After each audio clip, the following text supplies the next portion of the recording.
ചങ്ങായി തിയേറ്ററിലുള്ള ഒരു സിനിമ കാണുന്ന സമയത്ത് അവിടുന്ന് ഒരു ബൈക്ക് മോഷ്ടിക്കുകയാണ്. എന്നിട്ട് അവിടുത്തെ സെക്യൂരിറ്റി ചോദിച്ചപ്പോൾ അമ്മക്ക് സുഖമില്ലാത്തതുകൊണ്ടാണ് നേരത്തെ പോകുന്നതെന്ന് പറഞ്ഞു. എന്നിട്ട് ആ ബൈക്ക് ആരും ശ്രദ്ധിക്കാത്ത ഒരു റെയിൽവേ സ്റ്റേഷനിൽ കൊണ്ടുപോയിട്ട് അതിന്റെ നമ്പർ പ്ലേറ്റ് ഒക്കെ മാറ്റി വേറെ വെക്കുകയാണ്. പോകുന്ന ബൈക്ക് ഒരാളില്ലാത്ത വീട് കണ്ണുപെട്ടപ്പം അവിടെ കക്കാൻ കയറുകയാണ്. പട്ടി ഉണ്ടോ നോക്കാൻ വേണ്ടിയിട്ട് ഗേറ്റ് ഉറക്കെ തുറന്നു. നോക്കിയപ്പോൾ പട്ടിയില്ല.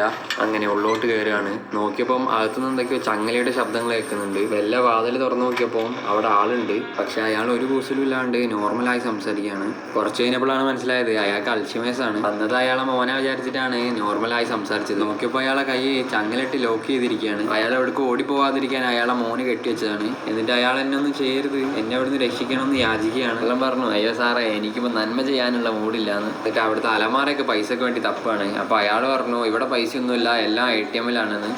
എന്നെ ഇവിടുന്ന് രക്ഷിച്ചു കഴിഞ്ഞാൽ നിനക്ക് ഞാൻ 25,000 രൂപ തരാമെന്ന് പറഞ്ഞു. അങ്ങനെ അയാളെയും കൂട്ടി ATM-ലേക്ക് പോവാണ്. അയാൾ കാശെടുക്കുന്ന സമയത്ത് ഇയാൾ ചില്ലിൻ്റെ ഉള്ളിൽ കൂടെ നോക്കുകയാണ്. നോക്കിയപ്പോൾ 25 ലക്ഷമാണ് അദ്ദേഹത്തിൻ്റെ ബാലൻസ്. അതിൽ നിന്ന് 25,000 രൂപയാണ് അയാൾ കൊടുത്തത്.